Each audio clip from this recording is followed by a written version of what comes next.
ये नवरात्र है। फिर ध्यान दीजिएगा मैं क्या कह रहा हूं। ये नवरात्र है, नव दिवस नहीं है। तो जो मेरा मूल दर्शन है कहने का कि नवरात्र मीन्स रात्रि उपासना के लिए ये रात्रियां मिलती हैं। इसमें दिन का इतना महत्व नहीं है, रात्रि का महत्व। सनातन में रात्रि की चर्चा की अगर बात करें तो नवरात्रि, कालरात्रि और शिवरात्रि, ये 11 रात्रियां इतनी विशेष हैं कि जिसने इन्हें साध लिया उसने सब साध लिया, सब साध लिया। साधकों के लिए मेला है ये नवरात्रि। जो लोग साधना करना जानते हैं वे रात्रियों में सोने वाले नहीं हैं। वो दिन में सोएंगे, दिन में सोने से कोई दिक्कत नहीं है, लेकिन वो रात्रियों में जागेंगे और वो अपनी शक्ति को संपन्नता की ओर ले जाएंगे। आज बहुत सारे लोग इस बात से अनभिज्ञ हैं कि वास्तव में नवरात्रि मीन्स रात्रि के लिए होती है। लोगों को लगता है हमने दोपहर में माता जी की पूजा कर ली, जल दे दिया, पूजा कर ली, जय जय कर ली, हो गया काम, अब आराम से सो।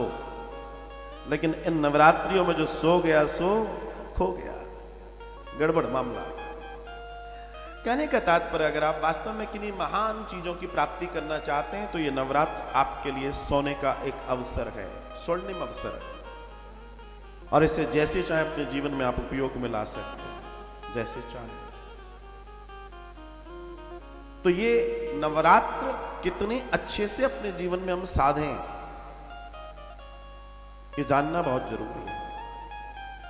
वैसे आप नवरात्र में व्रत रखते हैं, कुछ लोग पूर्ण व्रत रखते हैं, कुछ लोग अपूर्ण व्रत रखते हैं। लेकिन आप एक बात समझिएगा कि ये शक्ति की उपासना का पर्व है, और शक्ति जिसके पास जितनी ज्यादा है उसी का बोलबाला है। मैं राजनीतिक व्यक्ति नहीं हूं, क्योंकि मेरा राजनीति से कोई लेना देना नहीं है। मैंने वेद पुराण उपनिषदों में एक बात बहुत अच्छे से जानी है कि एक समय जब राजा चक्रवर्ती सम्राट होता था, एक राजा जब चक्रवर्ती सम्राट होता था तो अपने सिंहासन से ऊपर खड़ा होकर कहता था कि मुझे कोई दंड नहीं दे सकता, मुझे कोई दंड नहीं दे सकता, मुझे कोई दंड नहीं दे सकता। तब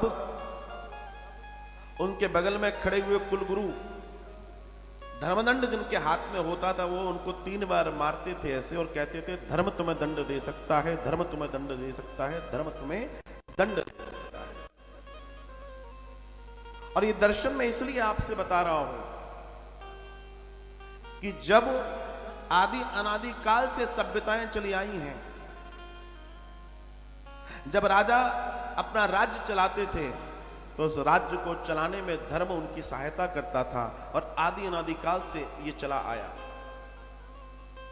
और दर्शन यही है कि जब राजनीति में धर्म होगा तो राजनीति शिखर को छुएगी, लेकिन अगर इसका उल्टा हो गया तो पतन की ओर जाते हैं।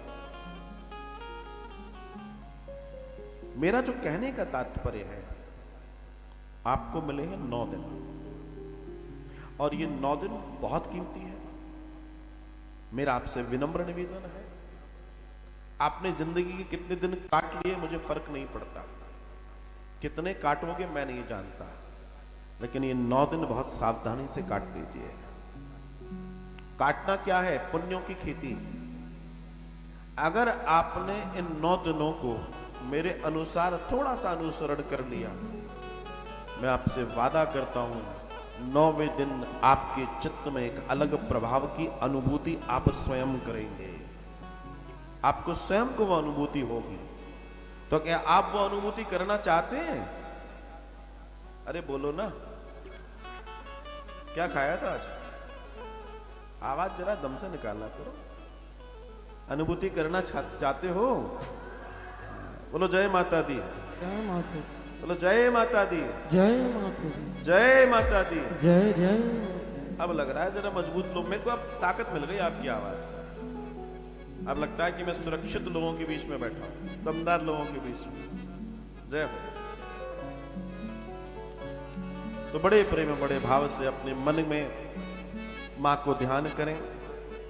इन 9 दिनों के लिए मन का कलेवा मौली अपने हाथ में बांधिए, मन से मां के संज्ञान में, मां के ध्यान में और मां की चरणों की प्रीति में अपने आप को लगाकर बड़े भाव बड़े प्रेम से उनसे निवेदन करें।